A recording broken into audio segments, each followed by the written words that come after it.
अस्सलाम वालेकुम, उम्मीद है आप सब खैरियत से होंगे। दोस्तों, हज़रत शम्स तब्रेज़ का एक वाक़या कहीं किसी ने कोट किया कि एक बार 2 माहिर तैराक दोस्त कहीं जा रहे होते हैं, तो गियानी का दिन होता है। देखते हैं कि एक नौजवान औरत और एक नौजवान मर्द नदी के उस पार जाने के लिए उनकी मदद की राह तक रहे होते हैं। तो दोस्तों में से एक नौजवान शख्स को अपने कंधे पर उठा लेता है और दूसरा औरत को उठा के नदी के उस पार पहुँचा देते हैं। उसके बाद वो अपना सफ़र जारी रखते हैं, लेकिन पहला दोस्त ये नोटिस करता है कि दूसरा दोस्त उससे कुछ खफ़ा-सा है। उससे कहता है कि क्या बात है, तुम मुझसे बड़े खफ़ा-खफ़ा लग रहे हो।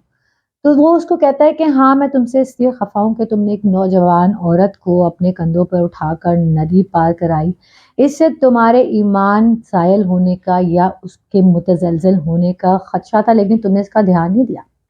तो वो उसको कहता है कि देखो, पहली बात तो ये कि मैंने उसे कंधों पर उसकी जान बचाने के लिए उठाया था, उसको नदी के उस पार जाना था और वो खुद से नहीं जा सकते थे। लेकिन जो इससे भी अहम बात है वो ये कि मैं तो उस औरत को नदी के उस पार ही छोड़ आया, तुम्हारे कंधों पर वो अभी तक सवार है।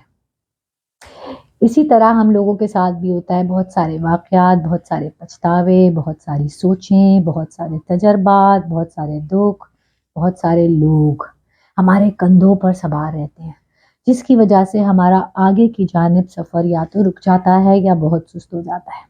देखिए, एक एग्ज़ाम्पल है, ये एक बॉटल है जिसका वज़न है 500 ग्राम। अब अगर इसको मैं अपने हाथ पर रखूँगी तो क्या होगा? कुछ भी नहीं होगा, आधा किलो वज़न तो पता भी नहीं चलता।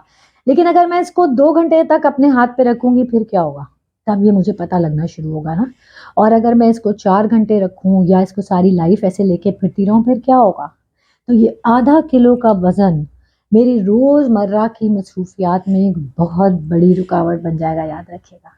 बिल्कुल इसी तरह हमें अगर आगे बढ़ना है तो अपने बोझों को हल्का करना पड़ेगा।